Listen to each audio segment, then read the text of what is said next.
क्या गाजा युद्ध में पूरी तरह से तुर्की भी कूद पड़ा है? ये सवाल इसलिए उठ रहा है क्योंकि गाजा के अल-मवासी में जब से हमास की 3 टॉप कमांडर्स को इजरायली सेना ने मारा है, उसके बाद से तुर्की के राष्ट्रपति ने इजराइल को धमकी देते हुए कहा कि तुर्की इजराइल से नरसंहार का बदला लेगा।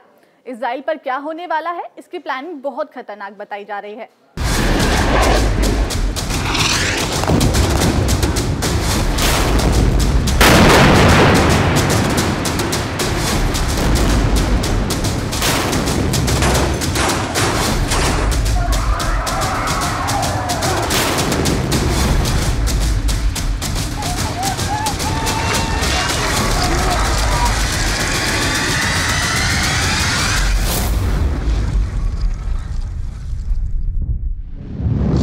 मार दिए 3 कमांडर, हमास का बदला लेगा तुर्की।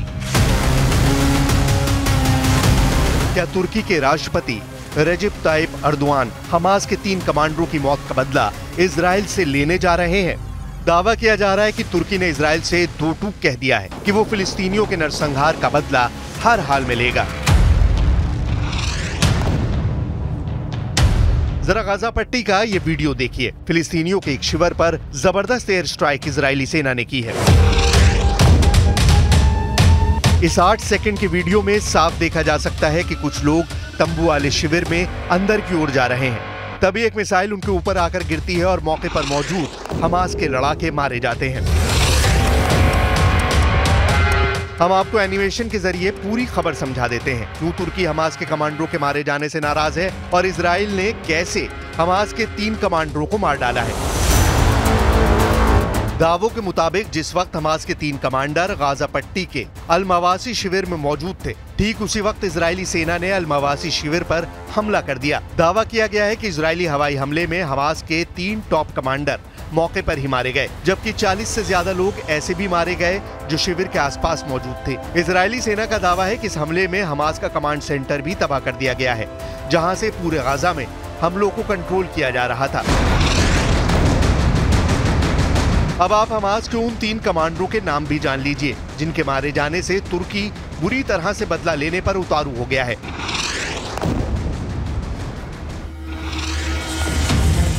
इजरायली सेना के दावों के मुताबिक दक्षिणी गजा के रफा में हमास के तेल अल सुल्तान बटालियन के कमांडर महमूद हमदान और उनके साथी मारे गए हैं।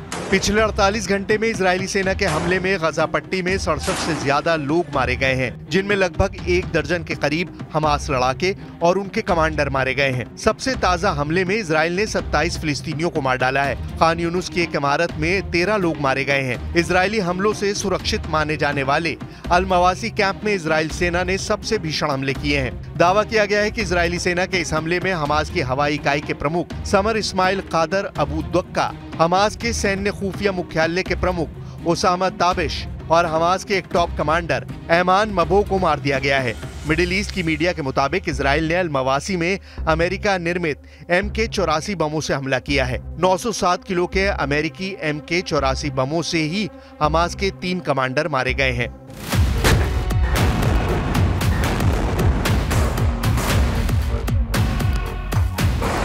इजराइल गजा की तरह ही अपने लड़ाकू विमान, मिसाइल, टैंक और बख्तरबंद वाहनों से पूरे वेस्ट बैंक में जबरदस्त हमले कर रहा है। इधर तुर्की शुरू से ही इजराइल को चेतावनी दे रहा है कि वेस्ट बैंक को गजा बनाने की जरा भी भूल मत करना, वरना तुर्की चुप नहीं बैठेगा। कुछ रिपोर्ट्स में दावा किया गया है कि तुर्की के हजारों सैनिक, टैंक, तोप और लड़ाकू विमान जंगी तैयारी करने लगे हैं। अब ऐसे में सवाल उठता है कि क्या तुर्की सैन्य तौर पर इतना ताकतवर है कि तुर्की के इस्तांबुल से इजराइल की राजधानी तेल अवीव पर हमला किया जा सके? तुर्की के राष्ट्रपति ने मिस्र के साथ मिलकर एक ऐसा बयान दिया है जिसने इजराइल और अमेरिका के होश उड़ा दिए हैं। veya ilaç bulamadığı için ölen her masumun sorumlusu İsrail ve destekçileridir. Ve yakın dostluk bağlarına sahibiz. Birçok meselede benzer tutum ve hedeflere sahip olduğumuz Mısır'la istişarelerimizi güçlendirme noktasında kararlıyız. והעקרונות הללו, אני חוזר ואומר, תואמים את מתווה ה-27 במאי שזכה לתמיכה אמריקנית. אני מבקש שוב להדגיש, החמאס עד לרגע זה דבק בסרבנותו, הוא אפילו לא שלח נציג לשיחות בדוחה. ולכן את הלחץ צריך להפנות לחמאס ולסינואר ולא לממשלת ישראל. तुर्की के राष्ट्रपति रेजिप type Erdogan का ये बयान कई मायनों में हैरान करने वाला है। अभी तक नेटो देश तुर्की को लगता था कि अमेरिका इजरायली हमलों को रोकने के लिए कुछ न कुछ जरूर करेगा, लेकिन अमेरिका ने उस वक्त अपना असली चेहरा तुर्की को दिखा दिया जब अमेरिकी राष्ट्रपति जो बाइडेन ने दो टूक कह दिया। वेस्ट बैंक में इजरायली हमले में मारी गई तुर्की अमेरिकी महिला आयसेनूर अगजी ईगी की मौत महज एक इत्तेफाक है। वो गलती से हमले की जद में आ गई। यानी अमेरिका और तुर्की की दोहरी नागरिकता रखने वाली महिला अगजी ईगी की मौत पर राष्ट्रपति बाइडेन ने इजराइल को ही क्लीन चिट दे दी। What's your reaction, sir, to the killing of the Israeli admission that they probably killed the Turkish activist in the West Bank? Finding more detail, apparently it was an accident, ricocheted off the ground, and it got hit by accident. But I'm working that out now. 6 सितंबर को मारी गई अमेरिकी तुर्की महिला आयसेनूर अगजी ईगी को 6 सितंबर को उस वक्त Israeli सेना ने सिर में गोली मार दी थी, जिस वक्त वो फिलिस्तीनियों के पक्ष में प्रदर्शन कर रही थी।